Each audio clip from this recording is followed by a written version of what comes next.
Is the world model good?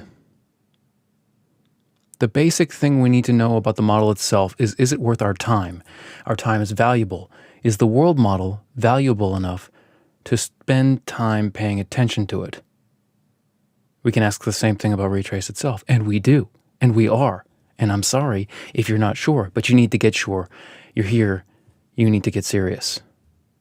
We're serious. Too serious? Not serious enough. This is Re28 segment number 28, Monday, October 24th, 2022, 11:51 p.m.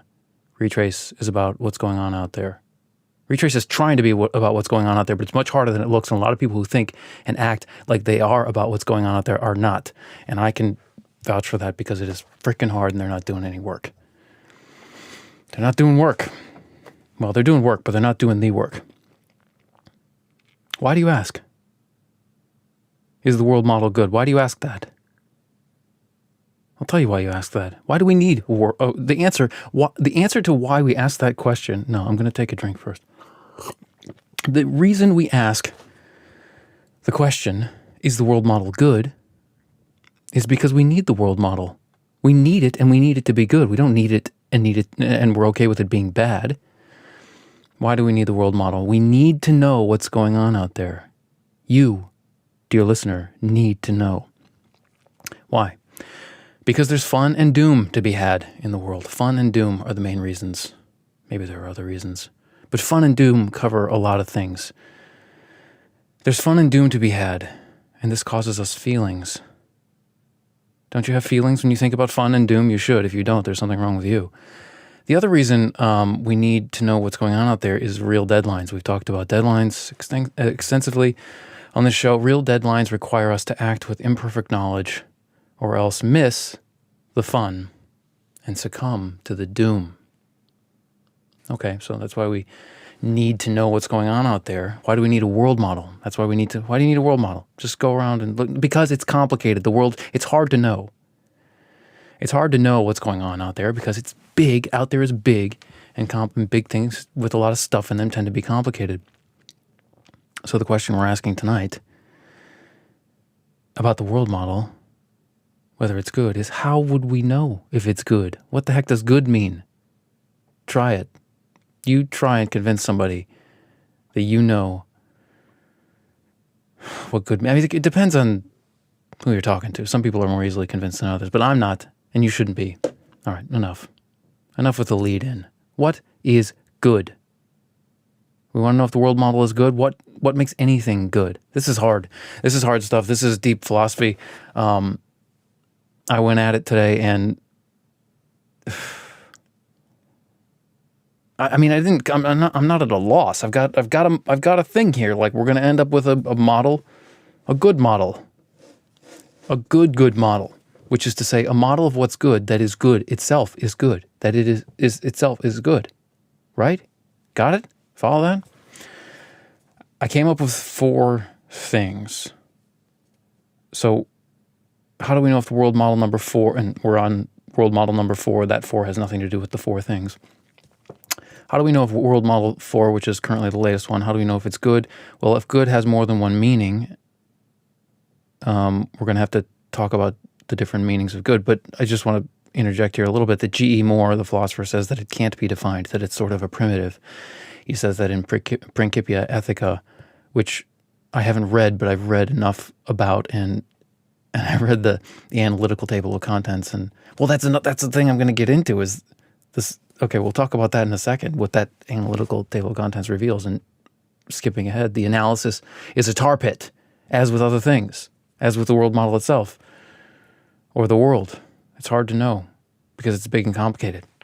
Back on track. Here are the 4 things I came up with.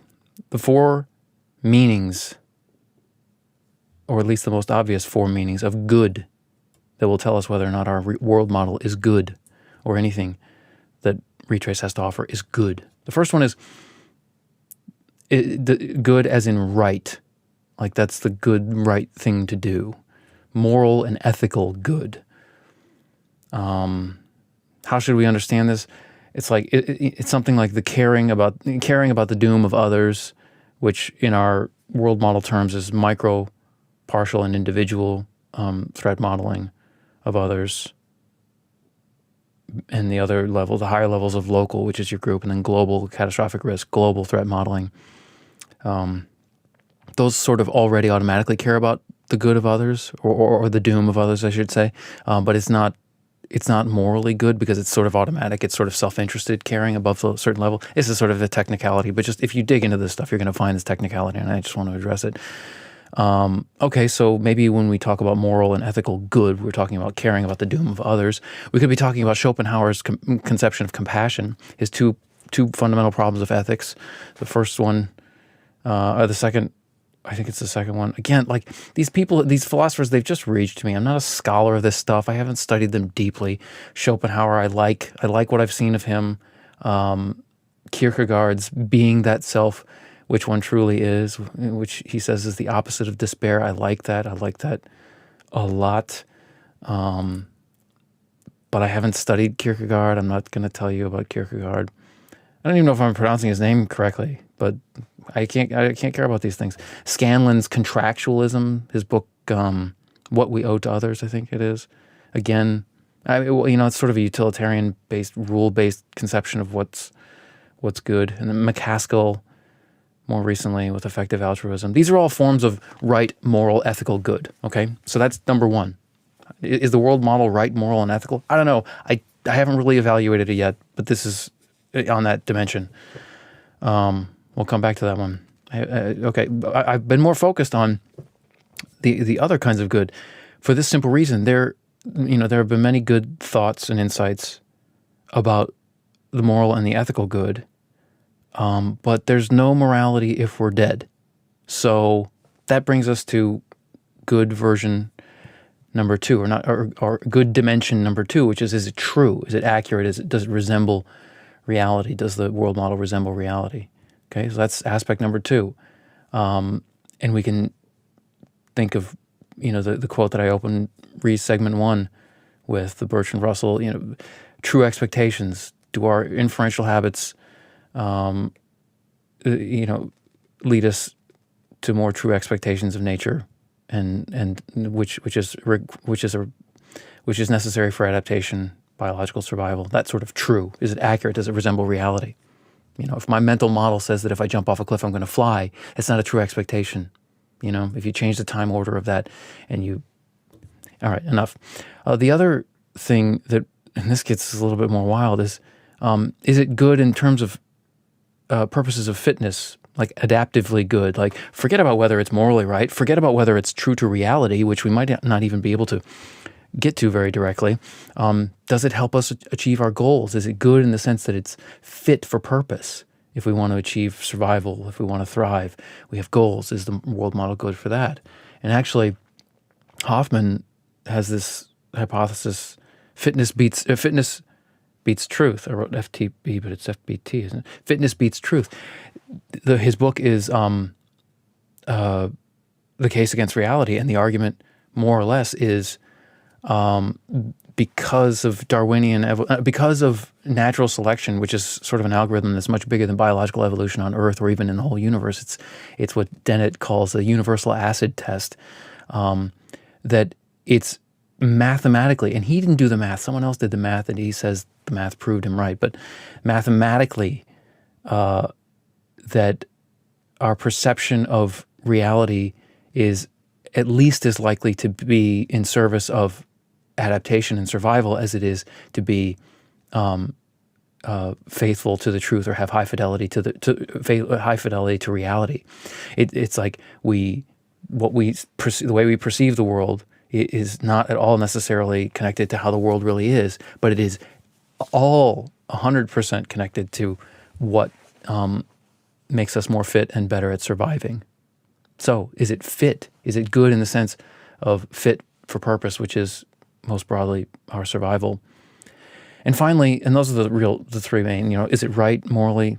Is it true, accurate, or is it fit for purpose? Is it a good tool for survival? The fourth kind of good is just mixing them correctly.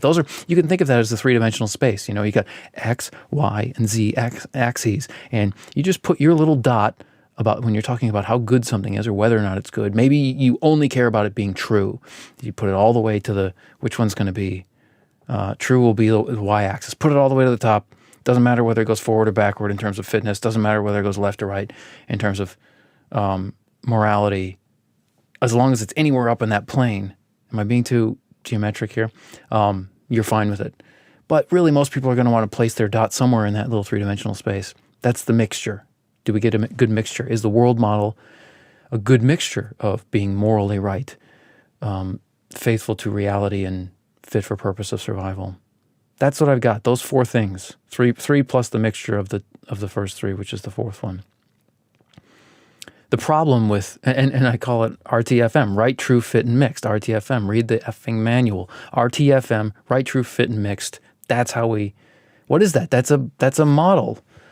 That's a good model. I don't know if it's a good model, but it's a model of the good. We have to have a model, and funnily enough, it'll be built into our world model, I think. It has to be a module within the world model. Ooh, we're at 11 minutes. Okay, two problems with the RTFM good model, and they're basically the same problems that arise with the world model itself. The first problem is that analysis is a tar pit. That if you read the analytical table of contents of G.E. Moore's Principia Ethica, you realize, man, you can go down a rabbit hole and never come out. And you know, this, I don't have Principia Ethica. I don't have a copy of it yet.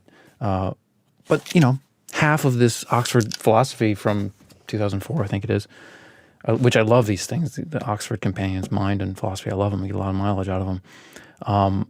Half of it's devoted to this stuff. And there's nothing decisive or conclusive, but it's just not the morality and reality and Darwinian fitness and all that stuff. They don't lend themselves to straightforward, concrete, easy math, physics answers. That's the first problem. Analysis is a tar pit. The second problem is you must act now. Real deadlines. The person I like the best lately on this is George Kennan, who's quoted in the book The Danger Zone, which is about Taiwan and China, which we haven't talked about, but they are on the hypothesis. They're on the unpublished hypotheses list here at Retrace. And they in The Danger Zone, they say this. It's, you know, sort of paraphrasing and then quoting George Kennan. He's a Cold War strategist and diplomat, early Cold War, 40s and 50s. I think he made it into the 60s doing stuff, but he's big picture kind of guy. And he said about the situation, you know, the Soviets versus, you know, the Americans versus the Soviets, and the intensity of the problems and scope. He said, it's impossible, they're paraphrasing him, it's impossible to come up with perfect answers to an avalanche of problems. Now quoting Kennan, the only way we could ever, quoting his papers like deep in the archives here, the only way we could ever hope to solve them would be if we could persuade the world to stand still for 6 months while we sit down and think it over, he said. But life does not stand still, and the resulting confusion is terrific. That's what we're talking about. That's the second problem of RTFM, the good model. That's one of the two problems of a world model in the first place, is that it's hard to know because out there is so big and complicated. Enough. We've talked a little bit about good. We did not evaluate world model 4. We're going to have to evaluate it on the fly. It's going to be a work in progress. This has been Retraced segment number 28, Monday, October 24th. Why am I saying all that again? Full show notes are in PDF form. That's the best way to read them. References will be in those show notes. And we will see you again around, let's say, midnight. 11:45 is really the sweet spot. Signing off.